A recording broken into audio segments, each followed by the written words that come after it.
Hi, welcome back. This is lesson 3 from week 2 of our database development design course. This lesson is called Intro to Microsoft Access. Unlike the last few lessons in this, it's really not going to be a lecture so much as we're going to be walking through Microsoft Access. This is more of a hands-on type approach. This will be useful for your labs you're doing and stuff. So let's go ahead, let's pop over into Microsoft Access and get started. Now, as with all my lessons, I do put a write-up on my website, Analytics for All, and this will just allow you to follow along. This is not found in the books. I kind of made this up myself for you. This is, like I said, a lot of this is what I'm trying to put out here for you guys is not so much what's following along the books, but what is some additional materials. So if you get a little lost or you're not understanding what they're saying in the book, maybe this will help. All right, so Microsoft Access was really, really popular years ago. I mean, it was one of the main reasons it was so popular is because things like SQL Server, MySQL, Oracle were just too big and required too much computing power to put on your desktop.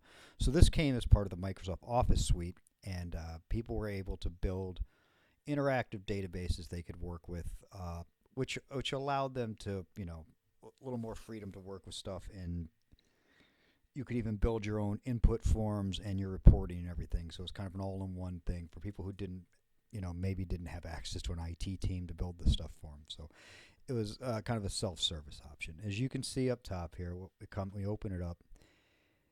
It comes with some of these are right here. I didn't make these. These are all built-in, templates that you can kind of start. So if you're doing a students thing or a contacts or event management, task management, nutrition tracking, these are all kind of already built out, and you can go online, you can download so many of these already previously built databases for yourself that don't have to go nuts. We're going to start though with a blank database, just because this is a database design course. We should be designing our own databases. So we'll hit blank database, and this will, whoops, I think I clicked too fast. Let me get that out of here. Let me see what I did. All right, I did click too fast. This is what's going to come up, and you can name it whatever you want. I'm just going to name mine, I'll just call this test database.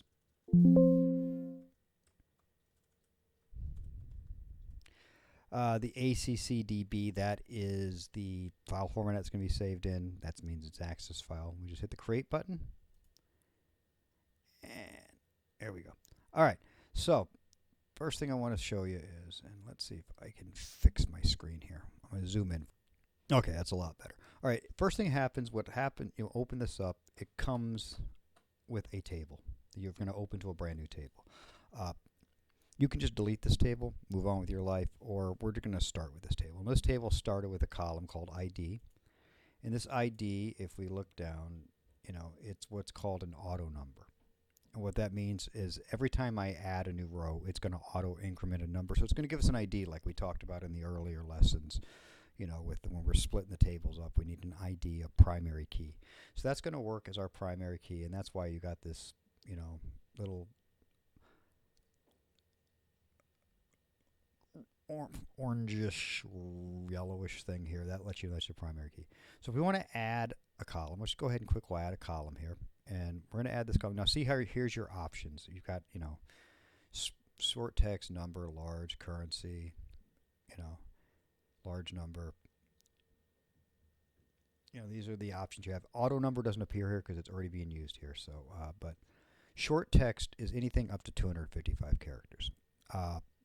That's useful for most things. So we're going to sit there. We want a student name. So we're just going to go click there, and it pops up in field 1, and we can just type in our names. We'll call it student name. All right, and I tend to either use I guess they call it snake case, or you can use camel case, but I like, especially with SQL, having spaces in your column names. It's a pain. It's you can work around it, but it's unnecessary extra work. So let's go ahead. Let's start adding some stuff. Let's add a guy. Let's add Brad. Now notice what happened right here. This automatically added a 1 there. And let's go ahead. We'll add Christine, and we can add Frank. All right. So there we go. We have a table we've made. We filled it in with some data manually, and now what we want to do is we just hit the X number here. Do we want to save So it says, do I want to save changes? I say yes. And then it's going to ask me to save it as what? Do I want to save it as table 1 or do I want to rename it? Well, I'm going to rename it. I'm going to call this one student. Okay, so there we go. We have created one table, and it's going to sit there on the left, and it's student. All right, another way to create a table. Another way to create a table is to go over to hit create up on your menu here, and we're going to go to table design. Okay, click on table design, and this way pops up. It's just a little different look. Same concept though. So we're going to make this one, we're going to call this teachers. Okay, so we're going to have teachers,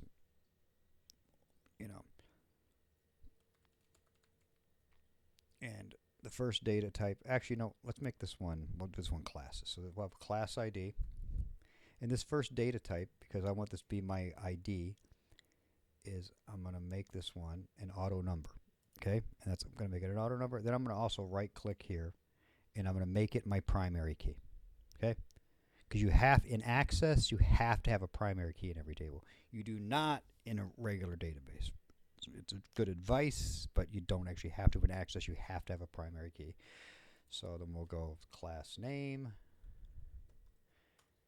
and short text is fine with that. And then we're going to have teacher ID, and this will be a not short text. This is going to be a number too, and I'll show you why we're doing this in a second. So that's going to be a reference point. This is going to be a foreign key, and we'll show you that in a second.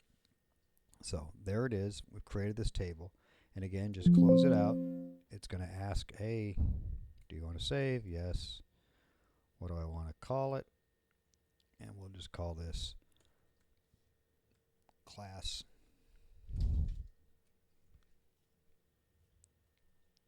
Class is fine. Okay. Finally, I want to create one more way. And this is my preferred method. And it's because I really not an Access user anymore in the real world. But you'll hit create. We're going to hit query design. And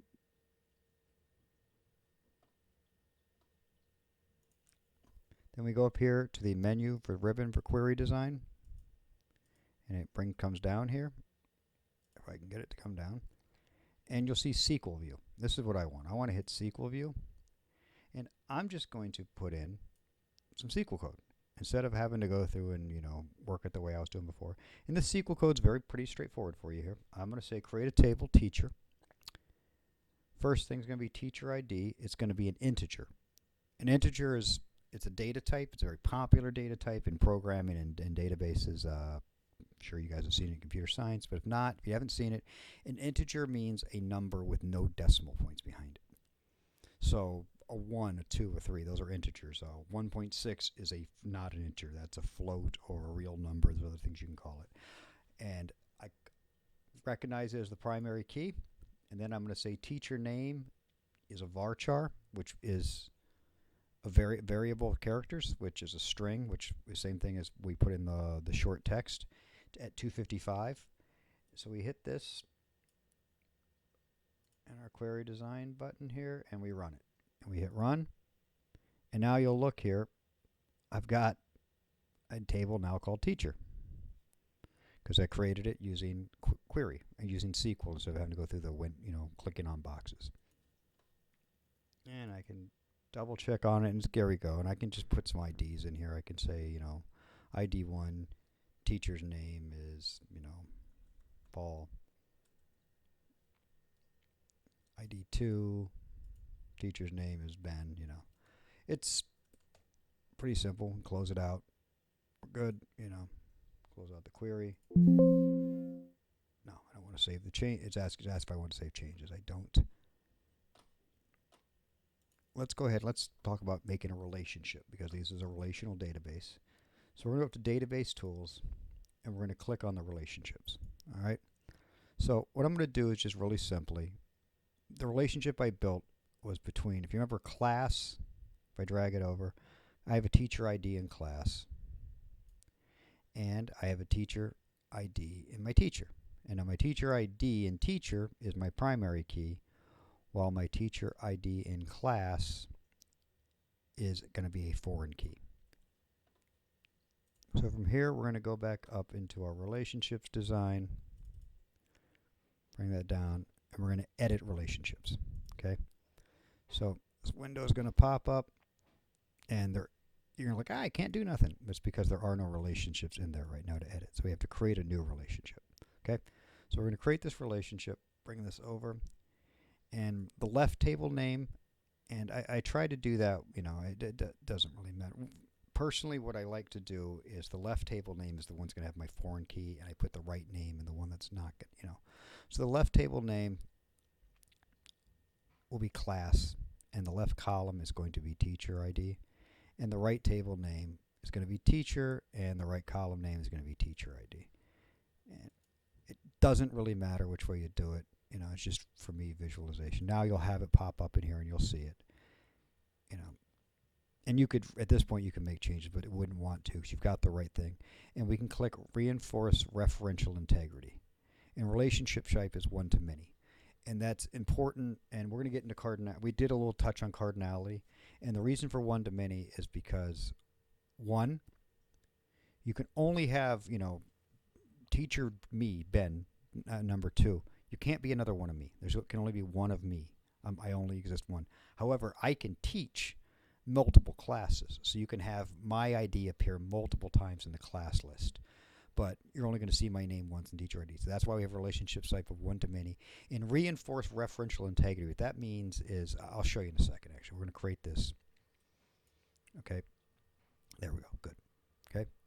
So, and it even gives us, it's hard to see, but you got a little infinity sign here and a 1 sign here. So that's the one-to-many. And again, like I said, when I talked about cardinality earlier, there's so many ways to express cardinality. The most common I've seen is the crow's foot, but this is it. So let's go back in now. We've created that relationship, and I'll show you what I mean by enforce referential integrity. So let's open up class, and I'm going to start with, give a class name, we'll call it Database Design. Okay, teacher ID, I teach that class, right? Okay. So that should work no problem. Now let's try math. And let's say, hey, well, teacher 3 teaches that. But what's going to happen here? Look, it's not going to happen. I get a failure because I don't have a teacher 3 in my table. Remember, I only made 2 teachers, 1 and 2. So I can't add the record because it's required to have a related record in the table, teacher table. So if I go here and I make it 1, we're good to go. It works. All right. Again, this is just a kind of quick and dirty intro to Access. We're going to create a couple tables in a few different ways, and we made a relationship and kind of looked at the one-to-many aspect of it. Hopefully this was maybe a little more exciting than just watching a slide deck, because we got to kind of work through a program. Again, I don't want to sound like I'm too down on Access, because I think it's a great tool for learning, and that's how, honestly, I cut my teeth in databases on Access. That's how I learned databases. So, but as any opportunity arises, I'm also going to present the same concept using something more modern. I'll mix it up, SQL Server, MySQL, just so you can see it used in a more modern relational database management system. Again, thanks for joining this. I hope to see you again. Look forward to seeing you again. Thank you very much.